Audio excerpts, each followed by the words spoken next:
Often men would skip the whole strip club experience and go right to the whack shack, as I always called it. You would get called over from the club and forced to stand in a line, like roll call, in a lineup so the dude could select what girl he fantasied for his private show.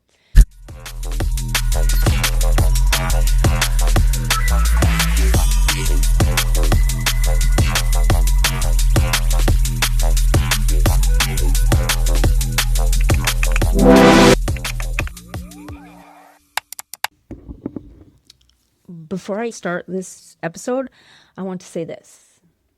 Might make some of you uncomfortable, not because it's a surprise, because it's not, with the exception of my mother knows that I'm a dancer. The cat has been out of the bag for quite some time. However, like this podcast, this is my truth.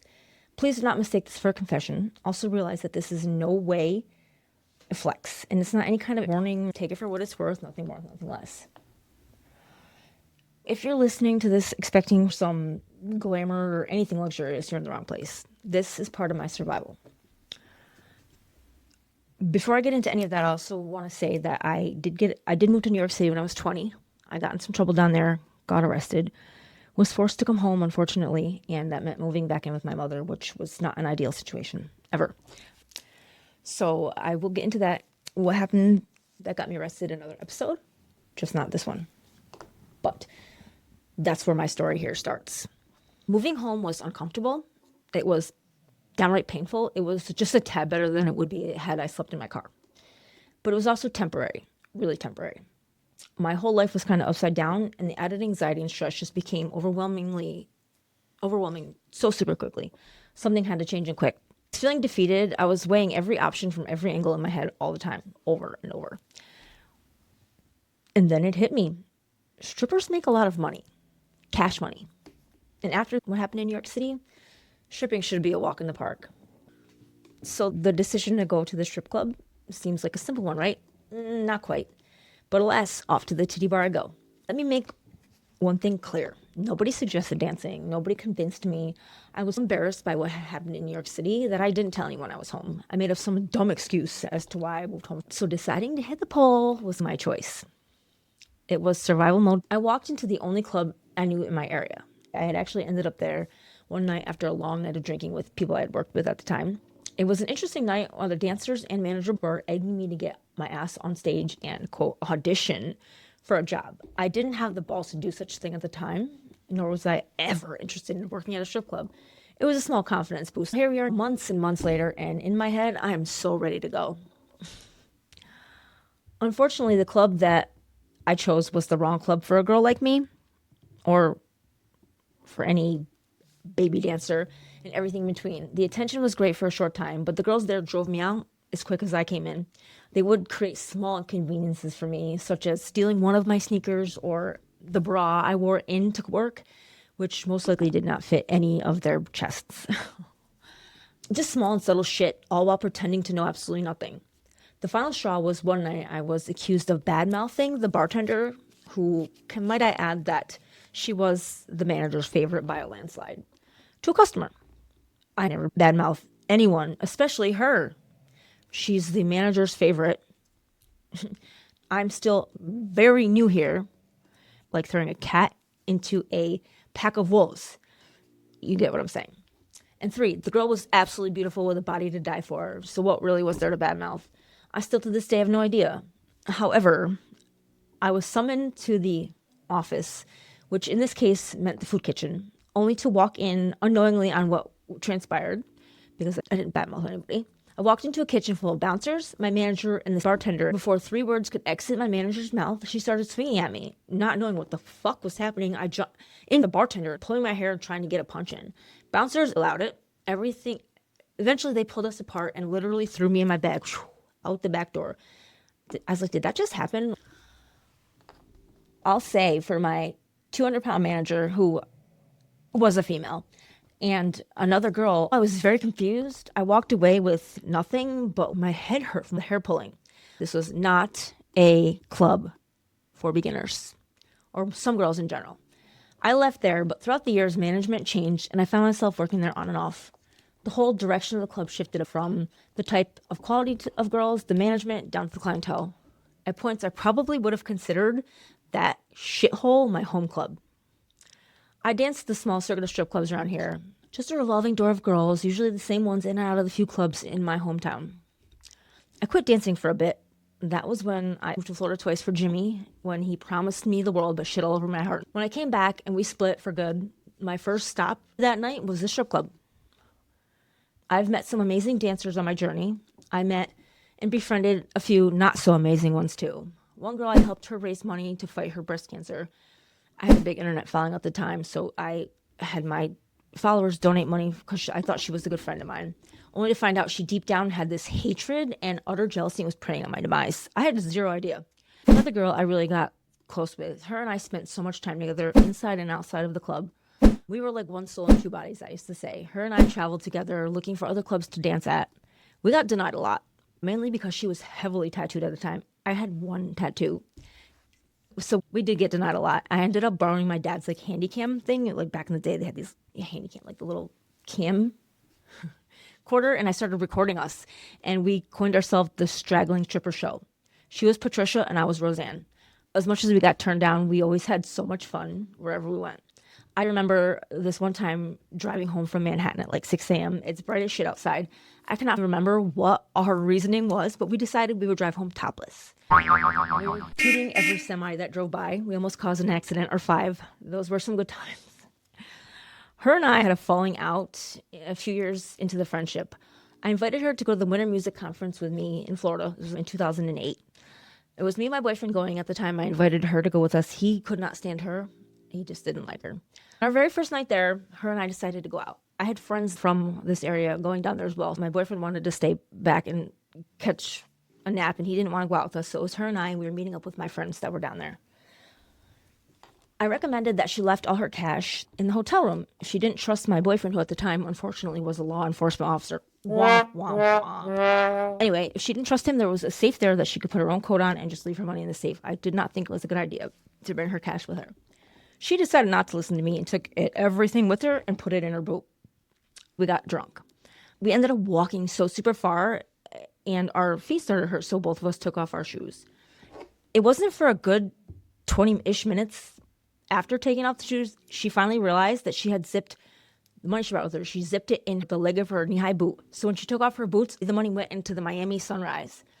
When she finally realized it, myself and the friends that were with me helped her look for the money.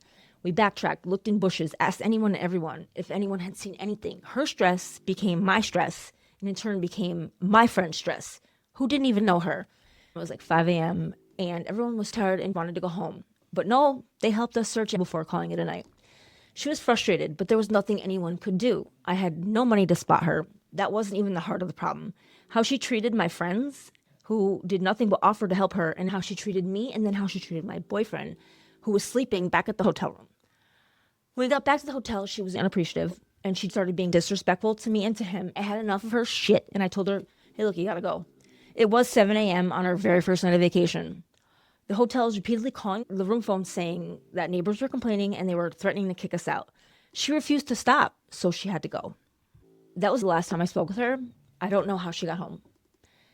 She ended up passing away in 2013 from cancer. I will always, always, always remember her in our straggling stripper adventures. She will always be the other half of the Naughty Girls. Natalia, and Nadia, the Naughty Girls. I worked at another one of the clubs in my area on and off during this time too. Totally different vibe, different type of girls, ultimately different type of clientele completely. I really did enjoy working there. I had made some friendships in and about my days there. Although that club was a lot of fun, a lot of stupid shit followed. Girls, including myself, getting in catfights, and it got worse every time it changed. I got involved, like, messing around with my manager. Him and his girlfriend, who also worked there, had invited me and another dancer back to their house when I first started working there. And apparently, the 4 of us. I don't remember any of it. I just remember the next morning waking up. I know when we woke up, there was a butt plug in the bathroom sink. And one thing I know for sure, it wasn't mine. Anyway, the relations between my manager and I continued occasionally. I gave him what he wanted, and he did the same for me. He didn't care when I worked. I could work whenever I wanted. He didn't get on my ass about not selling enough dances. Just a typical strip club manager harassment. I got involved with the customer romantically. It's a terrible idea. 0 out of 10. Do not suggest it, no matter how much money that motherfucker has. One customer I ended up getting so super serious with, the relationship was tumultuous. Thinking back, that fucker was capable of killing me. I spent 2+ years dealing with one of the most vile human beings I've ever met in my life. How I called it love, I have no idea. If y'all thought Jimmy was bad, this relationship blew that right out of the water. I might make an episode about that relationship, but I don't want to because I do not want to give this person and their ego an ounce of undeserved recognition. This man was and is utterly mentally unstable and insane. Don't do what I did. I saw dollars at first. I let him rope me in and destroy every little bit of self-esteem I had worked so hard for. I'm not sure he didn't try to kill me. One night we got into an altercation and he strangled me to the point I lost consciousness. I thought I loved this person. We live and we learn. Eventually, anyway. Most of us. Then came the bachelor party company I started work for. A few of the girls there I had become close with, both at work and outside of work. We had a super small circle of employees, maybe like 10 or 12 at any given time. As much as it wasn't cliquey, it was cliquey. One girl was always fighting with another girl, and then they'd be fine and back and forth. I had gotten really close with this girl, Brandy, who was a bit younger than me, but we used to have fun together. We partied, did a lot of drugs. We went to theme parks and concerts all the time. She was a really good friend of mine, and we had a falling out in 2013, a big one. Ultimately, our friendship dissolved to nothing. Her and I had a lot of fun, and we worked very well together. We did a lot of bachelor parties together. Guys thought we worked great together. And she was like the yin to my yang. I think about her a lot. But the event that led up to the end of our friendship was extremely hurtful. And the situation was extremely fucked up on both of our parts. Hard to understand why a friendship that was so close and that felt so right ended the way that it did. Another girl that I had worked with at the time, we also had an extremely good friendship. It was an odd situation because her and Brandy used to be really good friends before I met either of them. They started fighting over this one guy, and he would go back and forth between the two. This happened for years. So they were never friends after I met them both. But when I was friends with Brandy, Mia wouldn't talk to me. When I was friends with Mia, Brandy wouldn't talk to me. But at one point, they were both like a friend, but never at the same time. It was really weird. Mia had a good heart, but might have been diagnosed as clinically insane. Her and I did have some fun times together too. I think of her often as well because I ultimately ended up removing her from my life at the same exact time I did with Brandy. Ironically, both of them decided to work out their differences and befriend one another on the solid basis that they both were angry at me, but the two of them together against me. It was a huge ordeal and somewhat of a misunderstanding, and I don't know if they're still friends, but I highly doubt it. They both loved this one person so much, and he played them both like a fiddle, and in turn their friendship suffered. But I stopped talking to them both at the same time. In 2013, I have not heard from either of them since. I think of them both often and hope they're both doing well. Brandon and I still have some of the same friends, so her name's been brought up. I ask how she is, and I say I hope she's good. I have heard some negative things. I saw Mia come across my Instagram a couple of years back. She looked happy and healthy. I know she did have a really bad bout with addiction, and if I'm not mistaken, she did seek out some kind of rehab. And hopefully that worked for her because she has two beautiful children that absolutely need their mother. What a whirlwind of times these times were, but man, they were fun. Life was literally within our grasps. We had nothing holding us back. We were just living and having a great time and not thinking twice about it. I'll always keep a place in my heart for both of them, even though I'll probably never speak to them again. Oh, and then there was Cece. We cannot ever forget Cece. This girl was a train wreck. When I first started hanging out with her, girls that had known her for a lot longer than me warned me. They told me not to hang out with her. She's not good. It's not worth it. She's pretty much a psycho. Well, we were having so much fun. I didn't really give a shit. We would party all the time, get high, party some more. Like, we were just having a really good time. Until we weren't. And the true Cece started to come out. The girl is someone that should never, ever have done drugs. None of them. If you understand what I'm saying, she's got some deep-seated mental issues that heighten when she's under the influence. Heighten to the point where she becomes a liability. And that's just a buzzkill. I can remember this one time we had worked at the Gold Club in Connecticut, which is like 2.5 hours from where we live. So that night she managed to get unbelievably hammered at work. She managed to lose the little bit of money that she had made. I offered to cover her half of the hotel room and half of the gas as I was driving. I told her not to worry about it. After work, the guy I was seeing met us and came back to the hotel with us. She started accusing him of stealing her $60, and he absolutely did not do that. It turned from accusatory to downright disrespectful to him and me. I dealt with it throughout the night, but then when we had to check out the next day, I knew we were facing this 2.5 hour drive home. I said to her, keep your mouth shut and I will get you home. I was fed up with hearing her mouth. Not 10 minutes into our 2.5 hour drive, she decides she's going to punch me as I'm driving on the highway. She knocked my glasses and cut my nose. I pulled over to the shoulder. I got out of my side of the car, ran her side of the car. I yanked her and her things out of my car. I threw her things down the embankment and told her to remove the shirt that she's wearing as it was my shirt. Yep, I did it. She gave me the shirt, and who knows if she ever made it home or not. I had just enough of the disrespect. Another instance prior to this, we were hanging out at a biker's anniversary party. It was a couple of day event, and all was fine until Cece got drunk. And she was getting hit on by a member and his girlfriend. It was obvious that she wasn't interested, but she's a big girl and she wasn't in any danger. She started overreacting about the whole thing because she was drunk to the point where she literally spit in a member's. She started overreacting to the point where she was in a member's face. She literally spit in his face in front of his brothers. And the rest of the night is history. She's lucky she made it out of there alive. Out of respect for me, he kicked her out and made her leave, but I was not ready to leave yet, so I didn't leave. I ended up staying for another 6 or 7 hours where she waited down the road where their property ended. She had to sit with the prospect until I was ready to leave. At which time, when we were leaving, she again started her shit with the same member who I was kind of seeing. So after that, I know we still had this 2-hour drive home, and she's in the car with alcohol on the way home. I'm like, you need to get rid of that. Considering I don't have a license in Massachusetts, we get pulled over. This whole big thing happened with the cops. I did not have a license in Mass, but the cop let us go. If he didn't, it would have been a big deal. If you know what I'm saying. I had to drive another 2 hours home with this girl who blatantly made a fool of herself, more so me, in front of people of that stature. Fast forward down the road, I ran into people at a club I was working at, where this girl said to me, oh, you know Cece? And I was like, why? And they said, well, yeah, she told me about the time you had the blank blank club kidnap her and abduct her. I said, what? That was Cece in a nutshell. That's exactly who Cece was. She was a lot of fun until she wasn't. She became a liability, and the fun was never worth the amount of trouble. The girl put me through so much shit. She put herself through a lot of shit, but in turn, she put me through so much in the situations that she put herself in by me bringing her places. What a disaster. Again, I regret none of it. I can't say I hope she's doing well because I really don't, and I'm pretty sure she's not. She'll always be Cece. Some other girls I was relatively close to, but had just lost touch with. Danielle and Bella. I miss them and hope life's treating them well. Those were some stand-up females, some of the most stand-up females I've ever met in my life. My favorite club I ever worked at was in Syracuse. Syracuse itself is a complete shithole, but this club literally was probably the nicest club I've ever worked at as a whole. Paradise Found. The girls were always far above average. The environment was more upscale, and I made so much money there. I would go out there for 2 or 3 nights a week and work those nights and then come home. I didn't get involved in the drama because I didn't know anybody that worked there. I was from out of town. I didn't drink because it was a fully nude bar, and they do not sell liquor in New York State.